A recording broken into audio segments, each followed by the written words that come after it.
Welcome to another Indie Dev Showcase, highlighting the many indie games we play here on the channel. If you'd like to submit a game for a future video, please reach out. But otherwise, let's begin.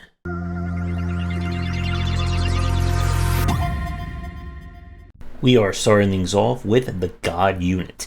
The footage that you are seeing is taken from the demo that we played, but we did play the kind of finished version or the retail version after this recorded footage.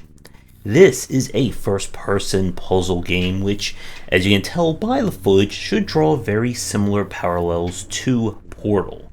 It is, according to the story page, the pre-apocalypse, and we are stuck in a factory, and we are going to have to solve all manner of physics-related puzzles to figure out what is going on, and try not to melt our brains in the process.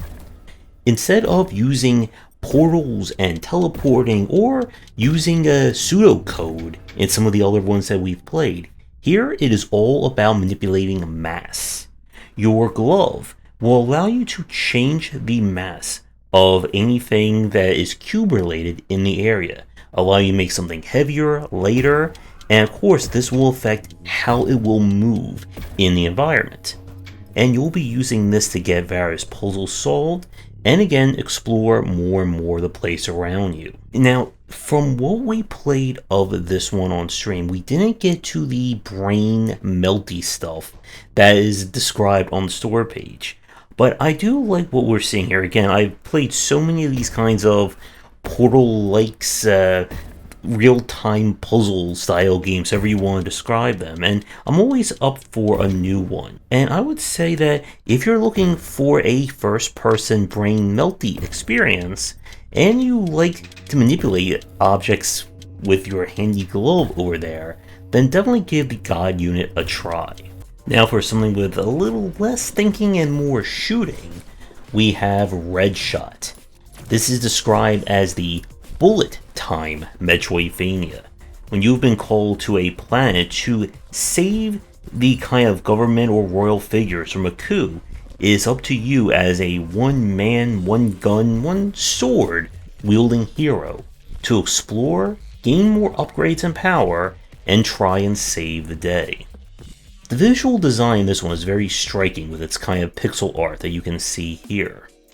You'll go from area to area trying to find upgrades that will allow you to move forward. Enemies shoot very fast in this one, hence why you're going to need the ability to bullet time in some cases to avoid their shots. Now, for this one, I did run into some issues.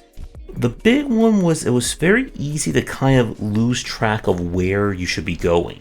This is definitely along the lines of a very open Metroidvania, but you still need to find the essential upgrades and items that you need in order to improve your movement and platforming tech in order to get to the next point.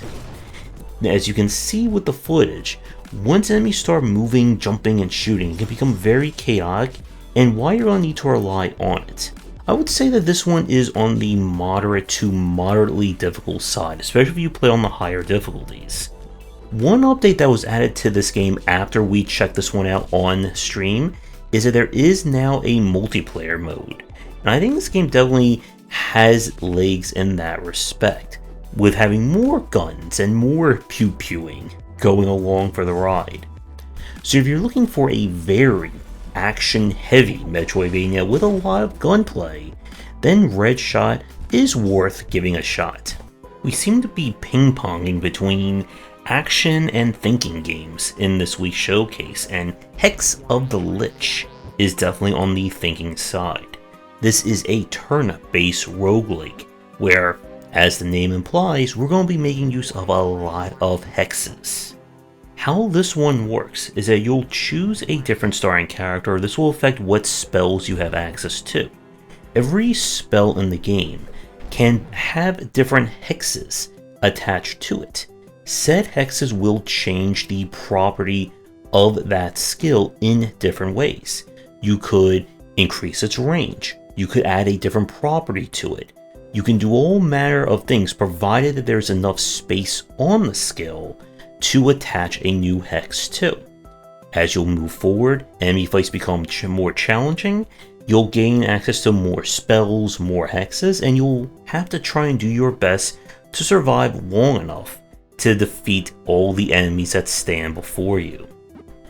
The main issue that I had with this game is that it is on the harder side in terms of onboarding and trying to figure out what is going on in a given stage. This is one of those titles where you can have every enemy on the board doing very different skills with very different damage ranges or just different properties to it. And the game really doesn't give you, at least when I played it, a lot of clarity as to what is happening. You can have a run just poof without any real warning or idea that these enemies are going to attack and push and move everything around, and it became a little hard to focus on. With that said, this is definitely a standout in the turn-based roguelike department, and if you are a fan of this kind of design and looking for one that definitely has some more advanced elements to it, I would give this one a try. But again, if you're looking for something that is at least on the easier side to grasp or get into, then there may be a little too many hexes here for you. And now for something that is a different kind of challenging, we have So to Speak. This is a puzzle / language learning style game. Your mission is to try and learn how to speak Japanese, or whatever the equivalent of Où la bibliothèque may be. There really isn't a full story here or anything like that. You'll move from level to level. In each stage, you'll gain different kanji, and you'll use that to try and form various sentences and use signs in order to kind of build what everything means. Now, as someone who has very little memory of trying to learn French in high school and college, this is certainly not going to be, I think, the game that's going to make me a master at Japanese. But it does a great job of kind of gamifying the learning side, or being edutainment in that respect. There are bonus challenges in terms of completing all the puzzles or all the descriptors in a level, and this looks like this could be a very solid way of taking that first step to learning Japanese. Now, again, as someone who doesn't follow too much in terms of edutainment and is especially not versed in the Japanese language, I can't tell you from what I played how, I guess, accurate or how much involved it is in terms of advanced elements of it. But this seems like a charming game, and one that maybe you can learn a thing or two if you can finish it. For another kind of puzzle game, we have the demo for It's a Wrap. This is a puzzle platformer where you are going to try and finish a bunch of 80s inspired action movies. And to do that, you must use the power of your timeline and your own platforming skills in order to complete each scene. In a weird way, this game reminds me of that old PS2 game, I think, Stuntman or Stunt Driver, whatever it was called. But for this one, the main aspect here is that each one of the levels, like environmental elements to it, can be manipulated on the timeline.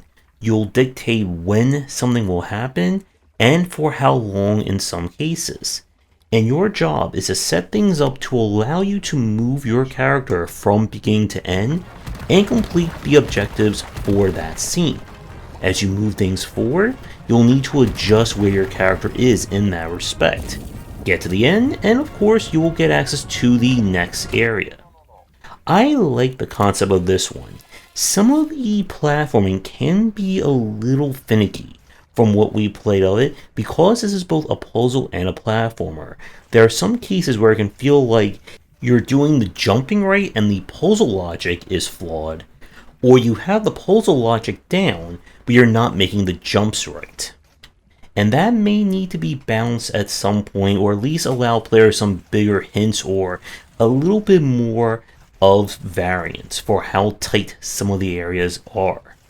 With that said, this is certainly a charming game, and I really like the puzzle design, the puzzle logic of it. So if you're looking for a game that's as much about jumping as it is about shooting a film and thinking, then definitely check this one out. For the last game of this week's showcase, this is the demo for We Took That Trip. This is in essence a kind of visual novel or more emotionally driven version of a game like Jalopy. You're going to be going on a trip with your best friends and probably learn a little bit about each other along the way. In your pursuit, you are going to be in your van as you drive down procedurally generated roads and try to keep this thing going for just a little while longer. As with a lot of these kinds of like car simulator style games, every lever, every button, every inch of your van can be manipulated, can be messed around with, and of course be customized. As you explore the world, you'll need to keep one eye on the road and one eye for any hidden things, and solve a few puzzles here and there. This is definitely going for more of a low-stakes, cozy style game. You're not going to worry about crashing into anything or your van falling apart as you're going along on the open road. And I found this one to be very charming. I like the kind of hands-on nature you have with your van. And the game promises a lot of ways of customizing it, have pets along with the ride, and more. While this is not going to be the Dark Souls of a road trip simulator, if you're looking for a cozy game and one that you can just kind of zen out to and watch the road as you drive across the land, then this is certainly one worth taking a peek at. That's going to do it for today's video. Thank you so much for watching.